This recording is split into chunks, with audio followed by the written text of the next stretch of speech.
আচ্ছা, অনেকেই বলছেন যে খাবারটা বাবু কম খায়। আচ্ছা, আপনার বাবু খাবারটা কম খায় এটা অনেকেই বলেন, আবার অনেকে বলেন হ্যাঁ মাশাল্লাহ মজা করে খাচ্ছে, অনেকে বলেন যে আপনারা রান্নাটা কিভাবে করতে হবে সেভাবে বলে দেওয়ার পরে বাবু মজা করে খাচ্ছে। তো আমি একটা কোশ্চেন নিয়ে আজকে কথা বলি, খাবারটা বাবু কম খায়। আচ্ছা, আপনি আগে চিন্তা করেন আপনার বাচ্চার বয়স কত।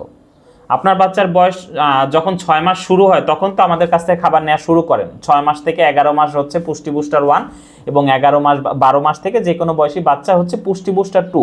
তো ম্যাক্সিমাম ক্ষেত্রে দেখা গেছে কি 6 মাস থেকে 3-4 বছর বাচ্চা এরাই তো হচ্ছে আমাদের কাছ থেকে খাবার নেয়। আপনার যদি এভাবে ধারণা করে থাকেন যে আমি আমার বাচ্চার সামনে খাবারটা ধরবো আর সে গপ গপ করে খেয়ে ফেলবে, এটা সম্পূর্ণ ভুল ধারণা বা ভুল ডিসিশন। হ্যাঁ, তো আমরা যদি আমাদের বাচ্চাকে ধৈর্য সহকারে যত্ন সহকারে যদি পুষ্টিকর খাবার খাওয়াতেই না পারি, তাহলে তার সুস্বাস্থ্যটা আমরা কিভাবে আশা করব। তো আপনি বলতেছেন যে বাচ্চা খাবারটা কম খাচ্ছে, তাহলে কোন খাবারটা বেশি খাচ্ছে সেটা আপনি চিন্তা করেন বা সেটা আপনি দেখেন। এই খাবারটা বাচ্চা কম খাচ্ছে কারণ বাচ্চা, আপনার বুঝতে হবে যে বাচ্চার বয়সটা কেমন। বাচ্চা খেতে চাচ্ছে না বা কম খাচ্ছে বিধায়ী তো আপনারা এরকম পুষ্টিকর খাবার নিচ্ছেন, খাওয়ানোর চেষ্টা করতেছেন, অনেকেই আলহামদুলিল্লাহ ভালো রেজাল্ট পাচ্ছেন। তো এত কথা বলার কারণটা হচ্ছে একটু ধৈর্য ধরতে হবে, একটু ধৈর্য ধরে পুষ্টিকর খাবার খাওয়াতে হবে। সারাদিনে বাচ্চা যতটুকু খাবার খায় তা থেকে সারাদিনে যতটুকু খাবার খায় আপনার মাথায় থাকে বাচ্চা সারাদিনে যদি 1 চামচ খাবার খায় সেটা যেন পুষ্টিকর খাবার হয়। বাহিরের খাবারটা বন্ধ করতে হবে এবং পুষ্টিকর খাবার খাওয়াতে হবে। বাচ্চার বয়সটা চিন্তা করতে হবে যে বাচ্চার বয়স কতটুকু। হ্যাঁ, তো আমি কি তাকে জোরাজোরি করা তো সম্ভব না, এত ছোট বাচ্চার পাকস্থলী থাকে বা কতটুকু থাকে। হ্যাঁ, তো বাচ্চাকে ধৈর্য সহকারে পুষ্টিকর খাবার খাওয়াতে হবে এবং খাবারের ভেরিয়েশন আনতে হবে। দেখেন আমরা বড়রা সারা মানে মাসের 30 দিন কিন্তু একই লেভেলের খাবার খাই না। হ্যাঁ, কোনো সময় একটু মুখে রুচি কম থাকে, কখনো পেটে একটু গ্যাস থাকে, কখনো খাবার অনেক মজা করে খাচ্ছি, কখনো একটু কম খাচ্ছি। 30 দিন কিন্তু আমরা একই লেভেলে খাচ্ছি না। তো বাচ্চাদের ক্ষেত্রেও সেম জিনিসটা হয়।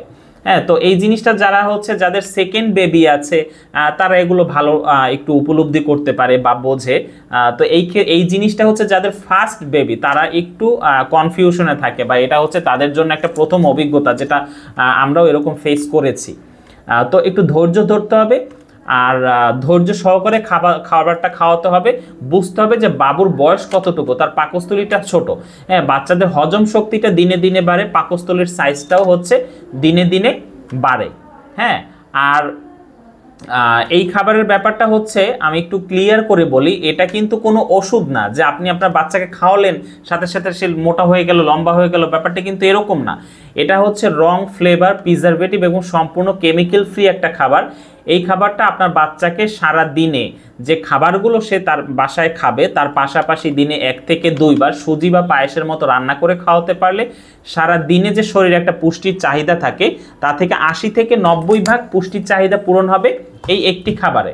হ্যাঁ, খাবারটা কিন্তু বাংলাদেশ শিল্প ও গবেষণা পরিষদ BCSIR কর্তৃক ল্যাব সার্টিফাইড, এবং এই যে ল্যাব টেস্টের রিপোর্টটা কিন্তু এই যে আমাদের খাবারের লেবেলেও আমরা দিয়েছি। হ্যাঁ, খাবারের লেবেলে কিন্তু ল্যাব টেস্টের রিপোর্টটা এই যে দেয়া আছে, আপনারা লেবেলটা দেখেও চেক করতে পারবেন, এবং খাবারের লেবেলের গায়ে কিন্তু লিখে দেওয়া আছে খাবারটা কিভাবে রান্না করতে হয়। হ্যাঁ, এটা দেখে আপনারা রান্না করতে পারবেন, এবং আপনারা যখন আমাদেরকে অর্ডার করেন তখন তো আমরা একবার আপনাদেরকে মুখে বলেই দেই।